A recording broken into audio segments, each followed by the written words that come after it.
All right, let's talk about something you see all over the trading world: prop firms. Are they a golden ticket to trading the big leagues, or are they a game that's kind of rigged against you from the start? Let's break it down. This quote from Reddit really just nails it. It gets right to the heart of why these firms are so appealing.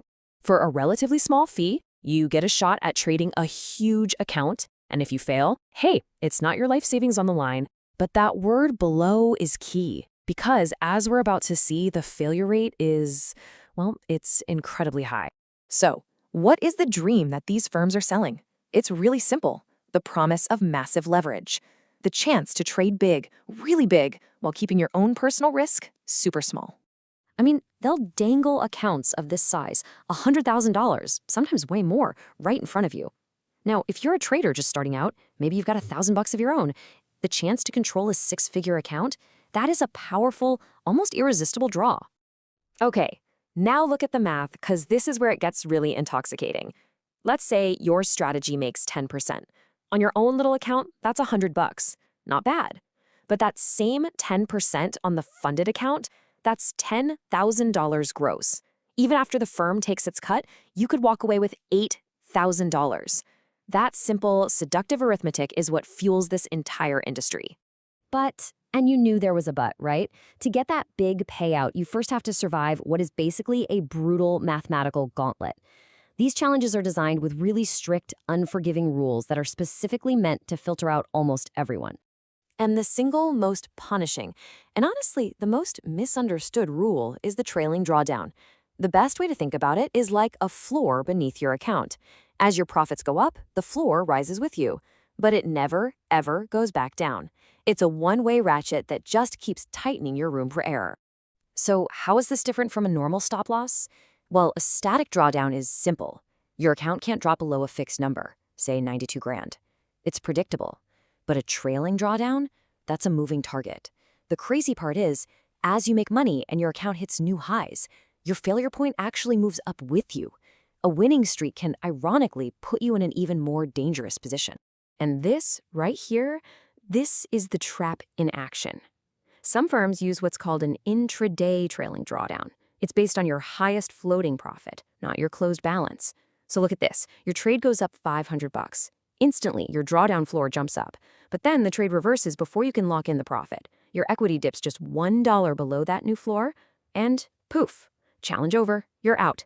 Even though you're still up on your starting balance. It's a brutal way to fail based on paper profits you never even got to keep. So all of this brings us to the human element, right? The psychology of it all. Which is actually more stressful? Trying to navigate these incredibly complex artificial rules, or the raw, gut-wrenching fear of trading with your own hard-earned money? It's a fascinating psychological tug-of-war. With the funded account, you get this unique performance anxiety. You're constantly looking over your shoulder at that trailing drawdown. You might even have to abandon your own strategy just to fit inside their rigid box of rules. On the other hand, with a personal account, the stress is more primal. It's the very real fear of watching your savings, money for rent, for your family, just vanish. One is the stress of a test taker. The other is the stress of a survivor.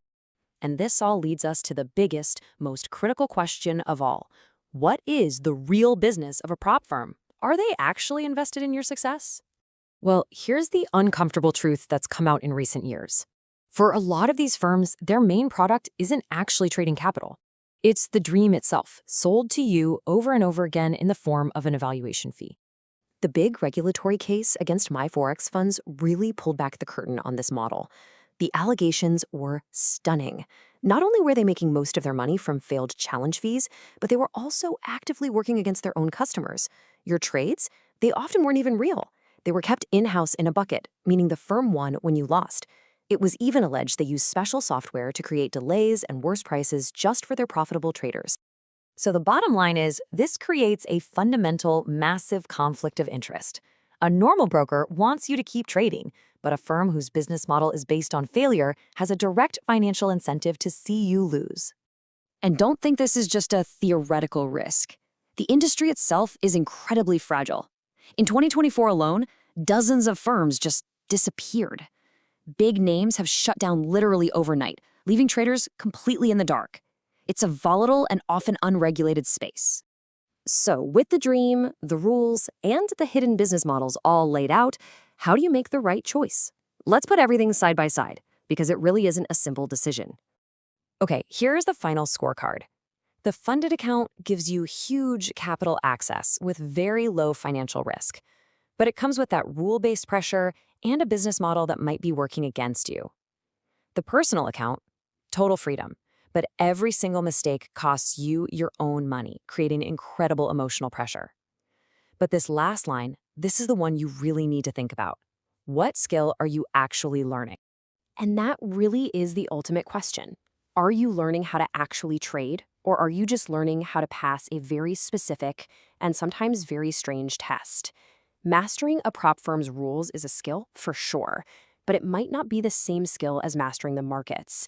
And the path you choose depends entirely on which of those skills you truly want to build.